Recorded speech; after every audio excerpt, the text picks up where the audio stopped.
Hello, and welcome to our DRI Summit Day 2 keynote. I'm Jeff Holland, DRI's Communications and Social Media Manager, here to introduce Lolita Jackson, Climate Policy and Programs Advisor for the New York City Mayor's Office, who is here to tell us about the lessons she's learned. From 9/11 to Hurricane Sandy to the current pandemic, Jackson has been at the center of New York City's response. Working in the NYC Mayor's Office, she is the city diplomat for climate change and is primary liaison to foreign and domestic governments. Jackson also administers activities for New York City's participation in global climate and resilience networks such as C40 cities, as well as the United Nations. She is also part of the team responsible for One NYC, NYC's overall strategic plan. In addition, she is a visiting fellow of Penn Perry World House, Penn's global think tank for 2021, and is a 1989 alumna of the Penn School of Engineering. Lolita, thanks for being here to share your experiences. I am a survivor of 2 terrorist attacks. I worked for Morgan Stanley in 2 World Trade Center, which most people know as the South Tower, from 1992 until 9/11. And I was in the building working on the 70th and 72nd floors during the bombing in 1993 and on 9/11. In 1993, I was sitting at my desk eating lunch on the 72nd floor when I heard the loud boom all the way in the basement. Soon after that, our floor began filling with smoke, and we began our slow descent down the pitch black stairways. About 10 minutes later, 50,000 people going down 6 sets of stairwells, 2 by 2. You could not see your hand in front of your face. There were no announcements explaining what was happening. We left on our own accord without being told to leave. And there was smoke in the stairwells. It took us hours to get out that day. And we walked outside into a snowstorm. There was a classroom full of kindergarten children who were on the observation deck at the time. And some of them had to be helicoptered off the roof. It was very chaotic getting out of the buildings, and it was quite scary. Most people don't realize it was actually scarier for some of us to go out in 1993 than it was in 9/11 due to this uncertainty. During my talk today, I'd like to walk you through how the lessons learned from that incident on February 26th, 1993, how it shaped my company's response to 9/11 and other challenges, while also being foundational for me when I took subsequent roles in the New York City Mayor's Office, where I've been on the ground for Hurricanes Irene and Sandy, as well as the current COVID-19 crisis. My company, Morgan Stanley, at the time, was the largest tenant of the World Trade Center, and 2,500 people were displaced in 1993. Many lessons were learned from what took place that day, and changes were made. Our chief of security, Rick Verscorla, who died on 9/11 saving us, worked with the Port Authority in 1993, who ran the buildings, to ensure substantive changes were made. Emergency lighting and reflective glow-in-the-dark paint were added to the stairwells, which was crucial during our escape on 9/11, as the stairwells were made lit and clear below impact. Our company held regular mandatory fire drills, where senior employees such as vice presidents and above were fire marshals, so that when you were told to leave for the fire drill, you actually hung up the phone and left. There were both male and female fire wardens, so they could check each bathroom and interior offices that had no windows. Each floor of the World Trade Center was a full acre. That's very large. So multiple people were needed for each floor to do those tasks. The company also kept 500 reserve desks fully operational in Jersey City, where computers and phones were always in working order in anticipation of another major evacuation event. Finally, the company set up an 800 number where you would call in and have yourself marked safe during another evacuation once you reach safety.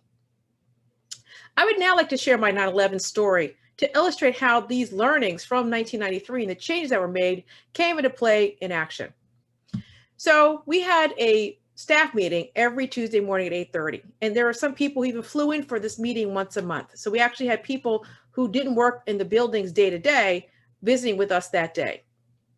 I was looking out the window at the other North Tower directly at the time because I was next to speak in the meeting, and I'm not a morning person. So I was staring out the window, and you probably heard the stories that it was a very clear, beautiful blue day, and I was on the 70th floor.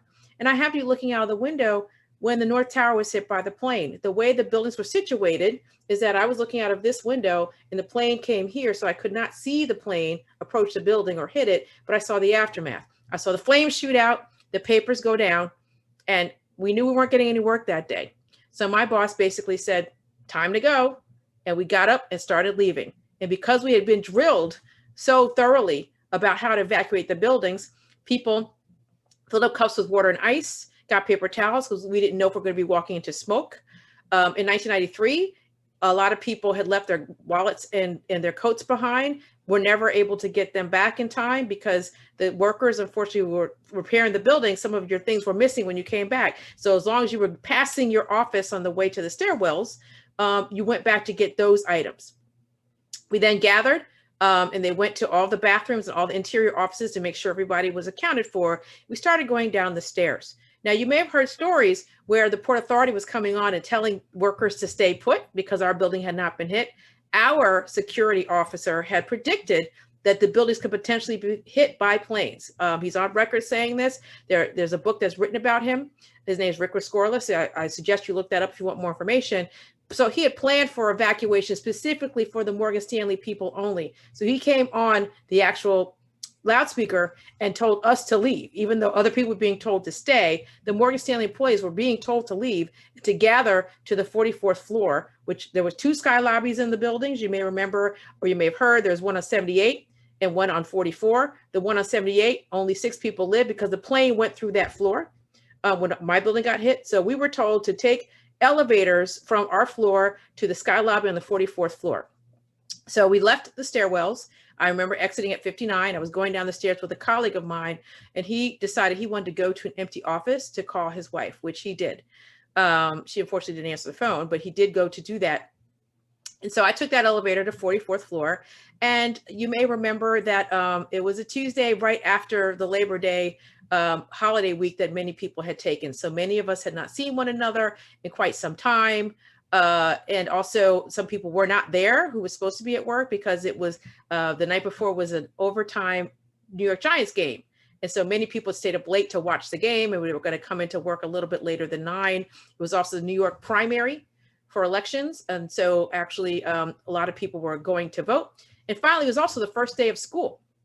So the reason that the president or the head of the CEO, of Cantor Fitzgerald lived and his entire rest of his company died is he was taking his child to the first day of kindergarten. And he was doing that. So there were a lot of things that came into play as to whether you were at work or not. But more importantly, we did listen to Rick Rescorla, as I said, and came to the 44th floor. And that's when we got hit by the plane. That floor has no windows. The sky lobbies didn't have windows. So we did not see the jet fuel going down the sides of the buildings, but we did feel the building obviously be hit. In addition, the interesting thing is that it didn't shake. It just moved like this. And because the buildings, the way they were constructed, the higher floor you are, the more the building moved. It moved even in storms. You could see doors open and close in bathrooms. And so you really felt like the building was falling over. That's the sensation that you got. So because we could not see what was happening and we didn't know what had happened to the other building, we were not told it got hit by a jumbo airplane. We were evacuating, not screaming. We just actually went down the stairs with a sense of urgency. I'm not going to say we weren't urgent about it, but there weren't people running around.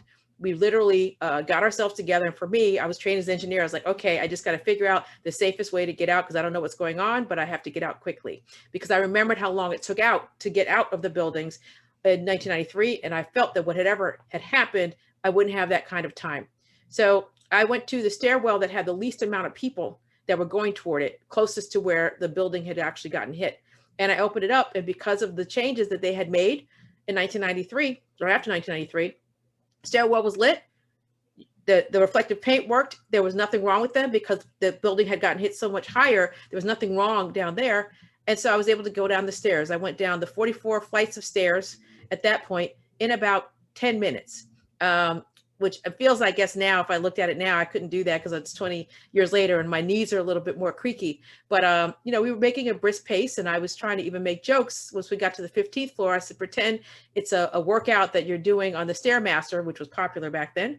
So we're counting down the floors, 15, 14, and just really trying to keep everybody motivated to keep going. And we, as I said, I made it out in that amount of time. And I walked out of, there was a Borders bookstore in the northeast corner of the complex. And when I got out of that exit, they said, don't turn around, don't look up, don't use your cell phone, just keep walking. So walked about 3 blocks away on Fulton Street, which basically faces actually the World Trade Center complex. And it was like seeing the Tower of Inferno. The buildings were on fire. I wasn't with anyone I knew, and I'm standing in the middle of the street, and silly me, I'm thinking, wow, it's going to take us a long time to go back to work. I'm thinking I'm still going to get back to work.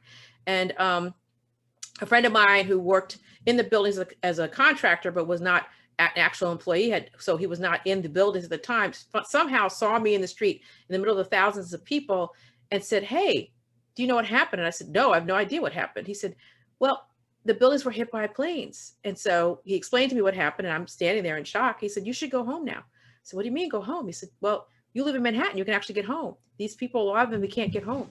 And so I got on the last subway train that ran out of that station that day at Fulton Street.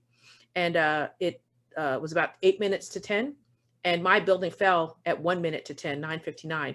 So had my friend not seen me, I would have been standing there running from the dust cloud. So I got home and was able to call into that 800 number so they knew that I was safe. But unfortunately, my friend who I just spoke about, he didn't make it out because when he went to call his wife, that delayed him by 3.5 or 4 minutes. That was just long enough for him to come back to try to take the elevator to the same place that I already had been. And he was in the elevator by himself when the cable snapped and he died. So it was really, really terrible and devastating, as you can imagine, because I was the last person who was close to him, who was with him when that happened. And I would have actually died with him had I decided that I wasn't going to stop and I was going to keep going. So really was happenstance. So as I said, I made it home and called that 800 number.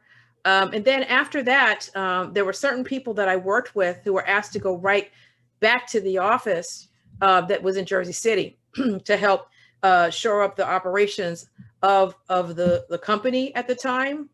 The problem is you could still see the smoldering ruins across the river.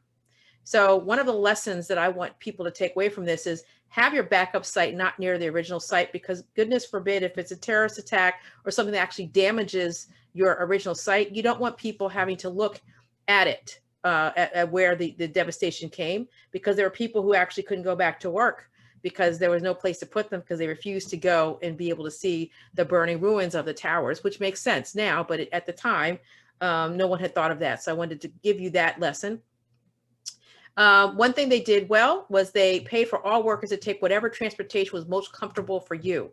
There were some people who, and I was one of them, who didn't feel comfortable taking the subway because that was something where it was so public that everyone's going to be talking about the Trade Center. And at the time, you may remember, no one was really talking to survivors. They were talking about the people who had died, which of course is appropriate, but people had forgotten that 18,000 people had walked out. And so there were some insensitive things that may have been said. And so I wanted to take a ferry to work because the ferry has less people and people are usually very quiet on a ferry compared to the subway. And so I was able to take 2 ferries to work. So being flexible about how your workers deal with whatever this trauma may be.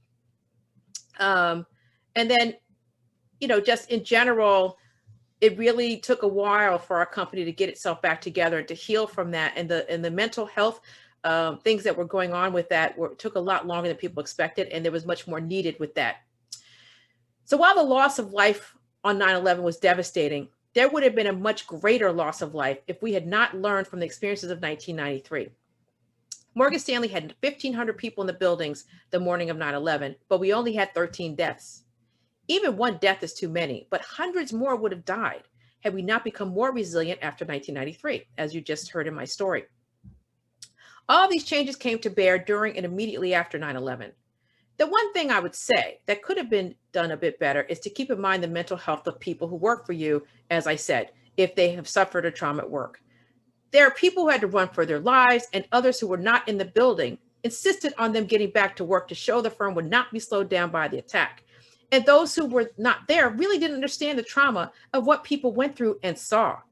Some people suffered terribly through this. And to me, the lesson is that your company is only as resilient as the people are able to stand.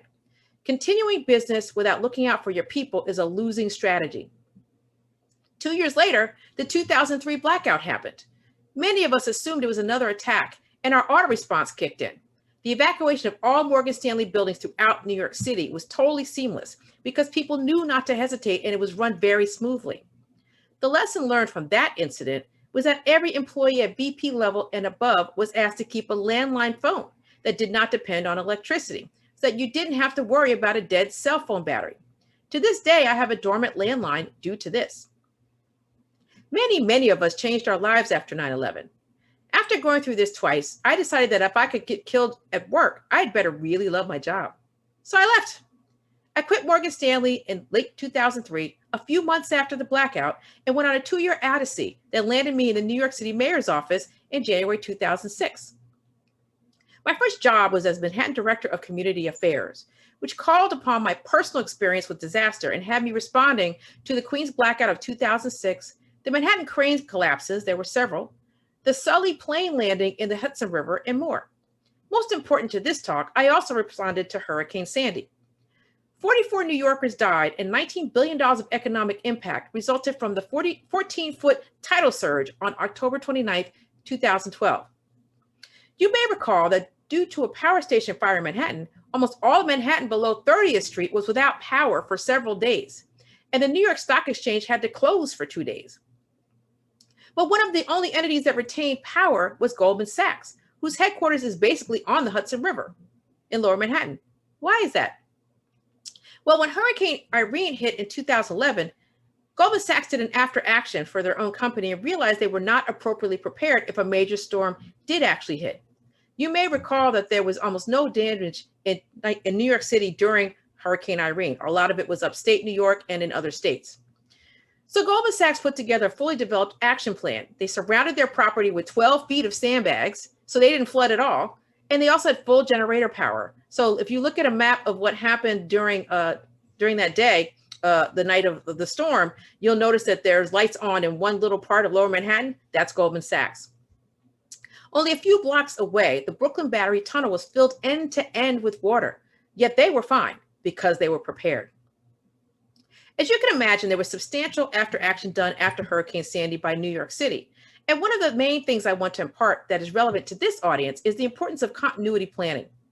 I'm proud to say that I was the very first person in the mayor's office who advocated for a COOP plan formation that surveyed all employees for their skills and what they bring to the table. This came from me being placed at a medical shelter the day after Hurricane Sandy and someone going into diabetic shock.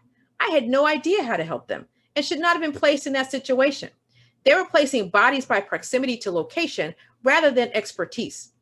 We developed an employee survey after that asked about medical training, whether you have a driver's license or not, if you could lift 40 pounds if necessary, language is spoken, if you're more interested in helping with management and deployment or being on the ground, and more.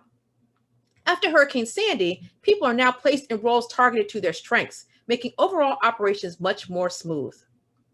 Another big Sandy lesson learned is to incorporate regular breaks, to not have people working 7 days a week for weeks on end. It's harmful to mental health, particularly if you're a second responder, a person who's normally in management but assigned to a front level role and are not trained or prepared to handle it.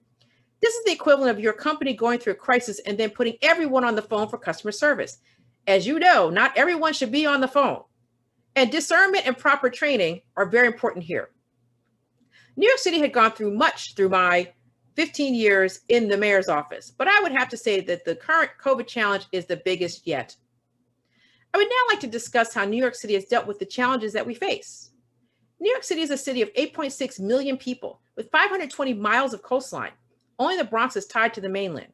The other 4 boroughs are on islands, with 40% of its citizens born in another country, 25% with limited English proficiency, and 45% at or near poverty as of 2015. With the level of diversity in our city, racial, socioeconomic, and more, the policies necessary to address disparities are critical. In the short term, like cities everywhere, we've been rocked by the damage caused by COVID-19. 30,000 New York City residents died. Let me repeat that. 30,000 people just in New York City alone have died from COVID-19. At one point, 800 people died in one day. Many of those who died were people of color who either lived in densely populated homes, were on the front lines as workers who could not work from home or had comorbidities.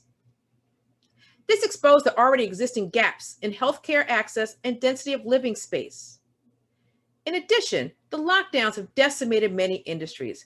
400,000 jobs lost in hospitality and entertainment, 100,000 jobs on Broadway alone. 66 million tourists in 2019 dropped by about 66% to 22.9 million for the year 2020. And commercial real estate taxes fell off a cliff, projected to decline by $2.5 billion next year, as property values have rapidly fallen, and only 10% of office workers ever went back to work since March 2020. In addition, New York City has never reopened its restaurants above 25% occupancy indoors, and bars and performance venues were never reopened at all. We're projected to have $9 billion less than anticipated over the course of the next 2 years. So how do we tackle these colossal issues? One of the first things recognized was that we needed to help shore up small businesses. Of the more than 200,000 businesses located in New York City, 98% have fewer than 100 employees.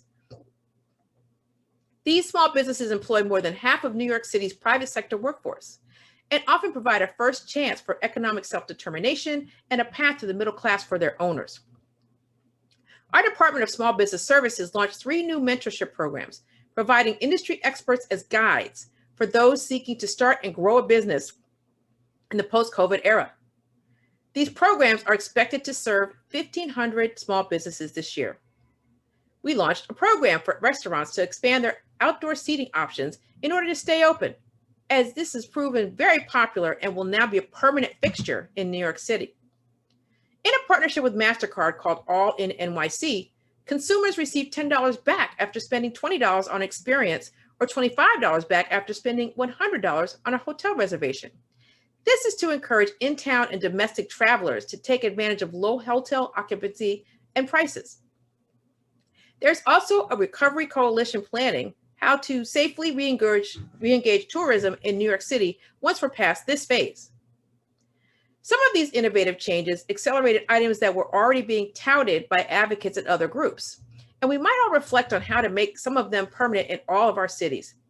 As I stated earlier, our popular Open Restaurants program will be made permanent, and restaurants will be permitted to use heating and enclosures, which were illegal prior, and expand seating to adjacent properties with neighbors' consent. There's so much more I would love the opportunity to share about our work in New York City.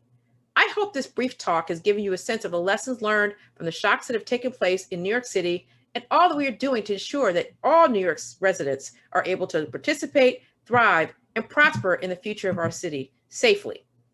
Thank you.